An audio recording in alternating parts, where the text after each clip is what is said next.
স্বার্থটা হচ্ছে অভদ্র ভাষা, আর আমি যদি স্বার্থের ভদ্র শব্দটা ইউজ করতে চাই তাহলে হবে উদ্দেশ্য।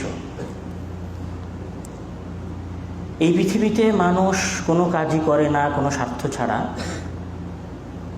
এই পৃথিবীতে মানুষ কোনো কাজই করে না কোনো উদ্দেশ্য ছাড়া। আপনি যখন 5 টাকা দিয়ে একটা কলম কিনি, তখন আমাদের ওই কলম কেনার পেছনে একটা উদ্দেশ্য থাকে যে ওই কলমটা লিখবে।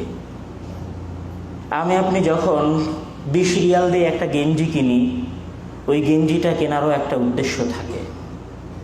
আমি যদি ওই গেঞ্জিটা একটু বেশি দাম দিয়ে কিনি, তো ওখানে একটু বেশি টাকা খরচ করারও একটা উদ্দেশ্য থাকে, যে দেখতে ভালো লাগবে, স্মার্ট লাগবে। আপনি যদি একটা জুব্বা বানাই, তো আমার ওই জুব্বা বানানোর পেছনেও একটা উদ্দেশ্য থাকে। 150 রিয়ালের জায়গায় 350 রিয়াল দিয়ে যদি একটা জুব্বা বানাই,